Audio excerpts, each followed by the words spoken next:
Welcome back to Demon Slayer. More demons have arrived with Susamaru and Yahaba. In this video, we're gonna take a look at Susamaru's abilities, give you guys some good combos if you're looking to pick her up, along with some tips for neutral and pressure, giving you guys my opinion on whether I think the character is fun to use or actually a bad addition to the game. But before we do, this update added 60 FPS support to some versions of the game, but this is a terrible 60 frames per second patch. It's basically a different game. Inputs buffer different, projectiles can be weird. Speaking of demons, here's a comparison of Susamaru's health regenerating, and as you can see, it's so much faster in 60 FPS. 60 FPS is also disabled for online matches, which tells me they knew about this, they just didn't bother to implement it correctly. So this whole 60 FPS patch, just throw it in the trash. This is not how it's supposed to work. Back to 30 FPS, let's talk about Susamaru. Susamaru has a damage multiplier of 1.15 times. This means she takes as much damage as Makomo, Zenitsu, and Nengoku, which is not bad for a demon. She's the demon that takes the least amount of damage currently in the game. Her basic attacks are projectiles, they don't deal a ton of damage, and they start a red combo, but hey, it's free zoning. No bar spent to do this. Not only that, you can dash cancel while the projectiles are still out, and that makes it very easy to confirm into combos, or even apply some terrifying pressure on block, kinda like Rui. The projectiles don't track super well though, just running or dodging once is gonna avoid them, and Susamaru does not correct her tracking with more attacks. You're gonna need to spend meter to cancel, or throw a skill if you want to be safe when the opponent dodges. In the air, she throws more projectiles, and she also has a really powerful dive. This thing has way more range than it looks, as Susamaru not only dives, she also kicks the opponent upwards. On top of that, it starts a yellow combo, so this is definitely a go-to combo starter for Susamaru mains. Her strong attack is okay, it leaves her in the air, starts a red combo, doesn't have a lot of range though, so it's not something she'll rely a lot on. And her grab is decent, average damage, mid-range, and that pretty much wraps up her normals, so let's check out her skills. First, there's the skill button, which is a pretty straightforward projectile. It's a pretty good combo finisher most of all. And if the opponent dodges some of your attack projectiles, this is one thing that you can always cancel into. It can also be linked into her guard skill in some situations, but it depends on the opponent's position and height, and it's not very easy to pull off. Her tilt skill is similar. It's also a quick projectile, but Susamaru dodges before throwing it. The cool thing about this ability is that it actually dodges in the direction you're pointing, so it's the first ability where the direction you input actually matters. This is an awesome ability to dodge and punish something, and can be cancelled into pretty much everything. So if you're sure this is gonna hit, you can cancel this into her guard skill for a full punish. If you're not sure, cancel into her skill and poke at a distance. You can even cancel into another dodge over and over until you run out of meter. Now this ability on its own is very unsafe, especially if you do it in the air. The recovery is huge. But because the opponent never knows if you're gonna cancel it or not, it can be tough to punish if you remain unpredictable. Then we have her guard skill, which is just one of the best abilities in the game. It's a long range dash, really fast too, and gives you a full yellow combo. This is the best combo starter for Susamaru, especially since you can dash for free after connecting with it for some aerial hits for maximum damage. This ability can also be charged, and when you do that, it deals more damage and becomes invulnerable, so it's the perfect reversal. It pretty much counters everything. There's a big downside though, because this version is punishable on block, so only do it as a counter or as a combo tool. The uncharged version though is actually plus on block. Thing is, because Susamaru's attack is so slow, if both players mash, they'll usually trade. So you can think of this as a safe ability on block with enough space to bait mashing if you want to. Moving on to her demon skills, first we have a flurry of projectiles. You can't really cancel this into anything else, so it's mostly a combo finisher. That said, it deals a ton of damage, so if you're going in for the kill, this might be worth it. And then her tilt demon skill has Susamaru jumping back with armor and throwing a bunch of temari on the ground where they'll generate some shockwaves and knock the opponent upwards. The best part is that you can actually throw attacks while you're in the air, so even if the opponent blocks this reversal, you're completely safe. And if they don't block it, it can lead to really devastating combos, as it starts a yellow combo, and by the time you finish it, your demon skill bar will be almost filled back up. It's a fantastic move. Finally, her ultimate is just the best in the game. Best range, incredible tracking, and the animation really is top tier. The summoning of the temari, the spin, the black and white effect, everything is so perfect.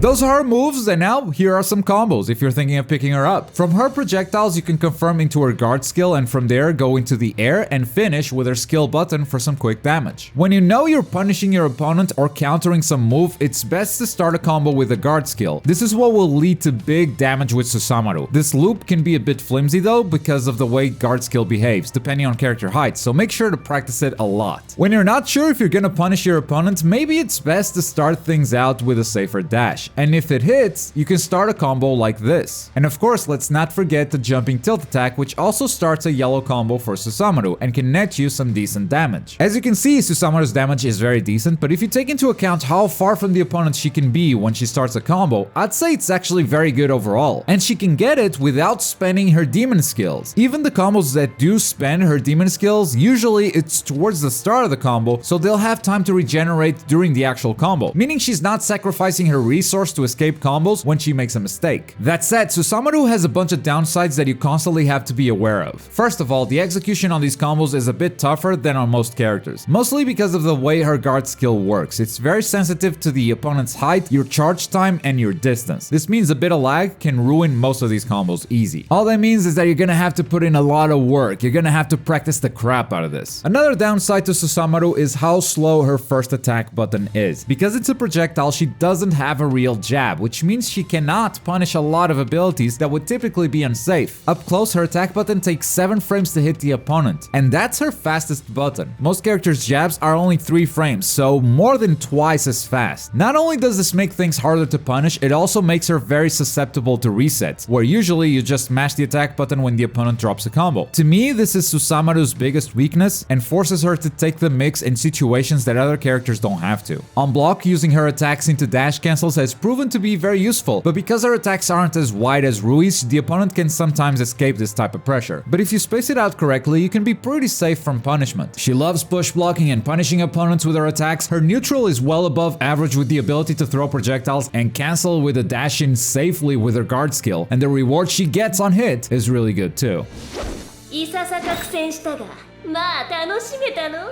And that's Susamaru in Demon Slayer. Personally, I'm not a big fan of zoners, but I really like Susamaru's style of poking and trying to get in and out of range. Because despite her having a lot of zoning abilities, what Susamaru really wants to do is hit you with her guard skill to start a combo. So her game plan isn't just playing keep away and slowly deal damage from a safe distance. She is very unique in this roster, promotes a different playstyle, and is a wonderful addition to Demon Slayer Hinokami Chronicles. But those are my thoughts on Susamaru. I'd love to know what you guys think of the character. Let me know your opinions in the comments down below. And as always, thank you very much for watching. My name is Globku, and I'll see you next time. Bye!